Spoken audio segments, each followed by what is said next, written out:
Bonjour tout le monde, c'est Yannick, second écran de télévision Hisense en test sur la chaîne. Quelques mois après la 65 pouces E7 HQ qui visiblement vous avait séduit, je vous propose que l'on découvre ensemble la E7 KQ Pro au format 55 pouces. Ce modèle issu de la nouvelle gamme 2023 Hisense évolue bien en termes de caractéristiques. Autant me spoiler tout de suite, on a ici un excellent rapport qualité-prix, aussi bien pour ceux qui veulent regarder des films et des séries, mais aussi pour les joueurs. On attaque comme d'habitude par le commencement. Le contenu de la boîte reste identique au modèle précédent. La télé est livrée avec une télécommande, un câble d'alimentation et la documentation habituelle. Je poursuis en parlant du design de ce bel objet. Les bords de l'écran sont très fins. Le logo Hisense apparaît très discrètement au centre de la bordure inférieure. Cette fois-ci, je ne l'ai pas mis sur un support télé comme la fois précédente, étant donné que l'on conserve une compatibilité VESA, bien entendu. Elle est restée sur ses pieds, posée sur mon meuble.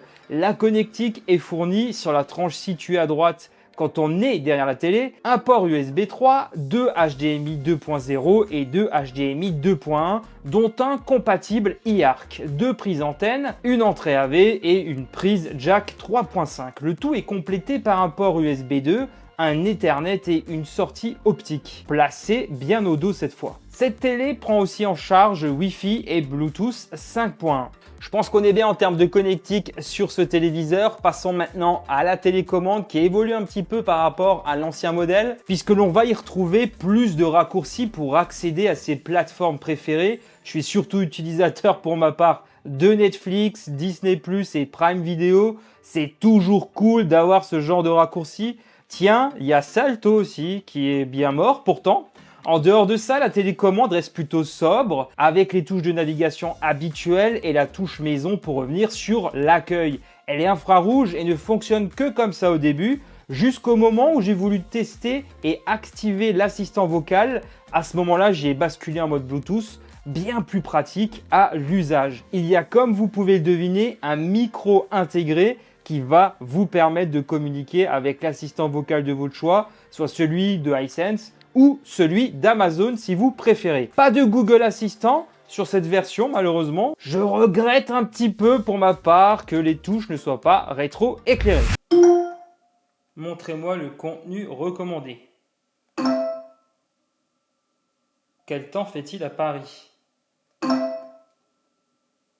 J'avais déjà parlé de l'interface au moment du test du modèle précédent. Ça s'appelle Vida. Moi, me concernant, je reste en terrain inconnu et on y retrouve les principales applications, je pense, celles qui sont en général les plus utilisées. Le démarrage de la télé est ultra rapide. Vida reprend les mêmes codes qu'Android TV ou Fire TV si vous avez déjà vos habitudes avec l'un d'entre eux. En ce qui concerne l'accueil, ça se présente de la manière suivante. Tout en haut, un gros bandeau qui va mettre en avant du contenu provenant des plateformes de SVOD. Puis en dessous, des tuiles pour lancer des applications ou aussi des petits jeux qui sont présents. Comme vous pouvez le constater à l'écran, le tout réagit plutôt bien. C'est fluide, pas de saccade à déplorer dans mes usages. Ce téléviseur est doté d'un processeur quad-core MediaTek MT9618. On a bien évidemment les plateformes les plus populaires dont vous avez déjà aperçu les logos sur la télécommande juste avant. Netflix, Disney+, Prime Video, etc. etc. Mais aussi Plex si jamais vous vous posiez la question. On va pouvoir télécharger un tas d'autres applications à travers un store dédié. En ce qui concerne les menus, je ne note pas de changement flagrant par rapport à ma E7 HQ. Hisense propose beaucoup de possibilités pour avoir une image qui vous correspond vraiment. Les menus sont clairs et vous avez aussi des explications sur tel ou tel réglage si vous ne savez pas à quoi cela correspond. Ça reste donc intuitif. Ce qui évite déjà d'avoir recours trop souvent à la notice. Je vais revenir sur certains aspects de ces menus juste après. On peut changer de source hyper facilement de cette manière-là en allant tout à gauche depuis l'accueil ou en appuyant sur la touche Input de la télécommande. Je poursuis à présent avec l'application compagnon proposée par Hisense. Je l'utilise sur Android pour ma part. Elle va me permettre de piloter la télé via une télécommande virtuelle qui se montre assez ergonomique et va nous proposer notamment de lancer les applications directement depuis cette page, avec la possibilité d'en mettre certaines en favoris. On retrouve une section médias pour visualiser le contenu stocké sur notre smartphone, musique, photos et vidéos pour les projeter sur grand écran. J'apprécie beaucoup cette convergence et en plus l'application est bien faite. Elle va se montrer utile. Pour ne rien gâcher à l'expérience, il est possible de caster du contenu à partir des applications le prenant en charge. Encore une fois, c'est juste excellent, je m'en sers fréquemment et j'ai toujours trouvé ça très utile. Je vais à présent attaquer le plus gros chapitre de la vidéo, sans doute le plus important dans le choix d'un téléviseur, son image. La qualité visuelle est au rendez-vous et je sens une progression par rapport à la dernière fois. Je teste ce modèle depuis environ un mois, j'ai ainsi pu prendre mon temps pour l'analyser sous toutes les coutures. C'est une dalle QLED 4K Ultra HD qui couvre 90% de la gamme de couleurs DCI P3. Le taux de rafraîchissement est de 120 Hz, mais on peut passer à 144 Hz avec le mode jeu. La luminosité max est de 350 nits, les angles de vision sont très bons.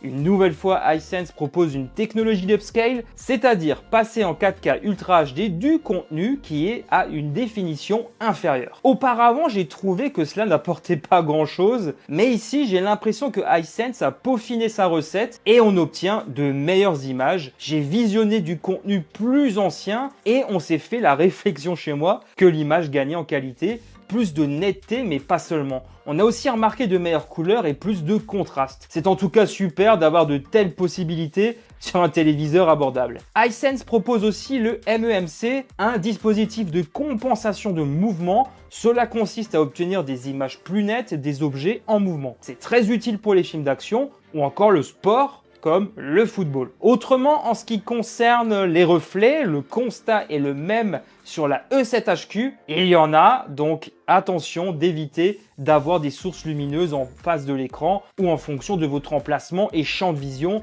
car vous risquez d'être gêné. Après, rien de dramatique pour autant non plus. Comme vous avez pu le comprendre avant, cet écran va permettre de tirer pleinement parti de votre console de jeu de dernière génération, Xbox Series ou PS5 par exemple. Même si j'ai apprécié beaucoup jouer à la Switch sur mon écran, j'aurais aimé profiter de cette dalle avec une console de jeu plus musclée, peut-être pour bientôt. Le VRR pour taux de rafraîchissement variable est disponible avec FreeSync, un procédé qui permet de synchroniser les images des jeux avec le rafraîchissement de la dalle. Sans cela, les images peuvent être comme déchirées si l'on y prête attention. Ça accentue le sentiment de netteté dans les jeux d'action, notamment les amateurs de films et de séries seront ravis d'apprendre que cette dalle prend en charge les Dolby Vision IQ, HDR10 et 10+, ainsi qu'HLG. Autant le dire de suite, je constate une petite amélioration en termes de qualité d'image par rapport à mon précédent modèle en 65 pouces. Vous savez à quel point ces standards sont aujourd'hui répandus, notamment sur les plateformes de SVOD.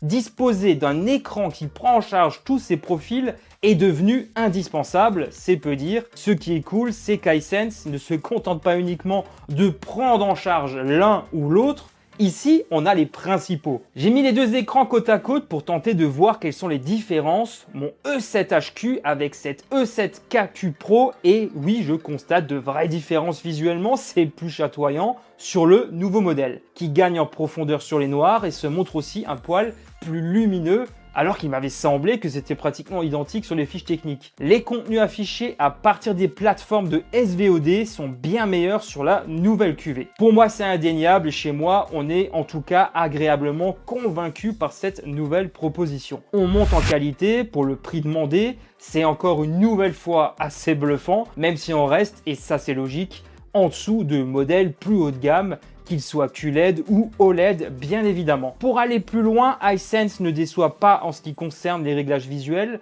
C'est fou de se dire que l'on peut avoir tellement de curseurs à sa disposition en ce qui concerne l'image. On peut jouer sur la profondeur des noirs, la colorimétrie avec un certain nombre de propositions, la luminosité bien évidemment. Je vous fais un tour rapide de ce qui est proposé. Mais notez bien que si certains réglages peuvent nous paraître logiques, d'autres sont un peu plus recherchés et vont jusqu'à modifier certains aspects de l'image. Je l'avais déjà dit la dernière fois, mais c'est fou ce que l'on peut faire de nos jours. Et avec les algorithmes toujours plus présents dans tous les objets tech de la vie courante, on peut penser que ça ne va pas s'arrêter là. Le son n'est pas un des gros points forts de ce téléviseur, mais on sent une nouvelle fois qu'Hisense a voulu mieux faire. On a ici une expérience audio 2.1 intégrée d'une puissance de 2 fois 8 watts, placée au centre, au dos de la télé. Le tout compatible Dolby Atmos, oui, c'est mieux qu'auparavant, j'ai l'impression.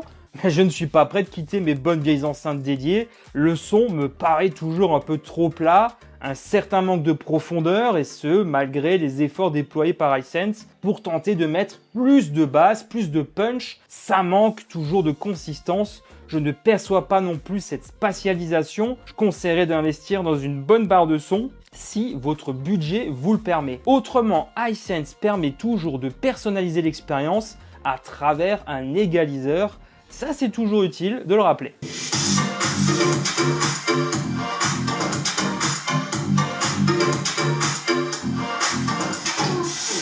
Chose que je n'avais jamais mesurée jusqu'à présent, mais on me le demande souvent dans les commentaires de certains de mes tests, la consommation électrique. Maintenant, je vais être en mesure de pouvoir vous répondre. Voici les valeurs affichées à l'écran. J'ai pris soin de faire ces mesures en HDR et SDR, mais aussi de voir ce que ça consommait en veille, sachant qu'on a la possibilité d'activer le Wake on LAN ou via Wi-Fi, entre autres dans les réglages de la télévision. Cela aura inévitablement des conséquences sur la consommation électrique en veille, forcément comme vous pouvez vous en douter, et Hisense nous met en garde à ce sujet. En général, quand on parle de prix, c'est souvent une mauvaise nouvelle, surtout par les temps qui courent. Actuellement, on peut trouver cette télé à moins de 580 €, ce qui rend ce modèle accessible. En termes de rapport qualité-prix, c'est très intéressant, je trouve. Hisense ne s'est pas contenté du minimum. On peut même s'étonner de voir autant de choses proposées à ce prix-là. Avoir accès aux plateformes de SVOD sans avoir de box, assurer une compatibilité à la fois HDR10+ et Dolby Vision, l'HDMI 2.1 pour les nouvelles consoles de jeu. Je retiens forcément beaucoup de positifs, mais dans les choses à améliorer, je dirais qu'il y aurait peut-être d'abord le rétroéclairage sur la télécommande. Bon, même si là, je chipote un peu, il faudrait peut-être aussi un meilleur traitement anti-reflet sur la dalle. Pourquoi pas, c'est vrai que ce serait un petit plus. Dites-moi ce que vous en avez pensé juste en bas dans les commentaires et à me faire votre propre retour d'expérience comme d'habitude si jamais vous la possédez. Un grand merci d'avoir visionné cette vidéo jusqu'au bout. Comme d'habitude, n'hésitez pas à me mettre un petit pouce pour me soutenir et de vous abonner pour ne pas rater mes prochaines vidéos en activant la petite cloche. Pour ma part, je vous retrouve très vite sur la chaîne et sur les autres réseaux sociaux où je suis présent. Les liens sont juste en bas en description. À très bientôt. Allez, ciao tout le monde!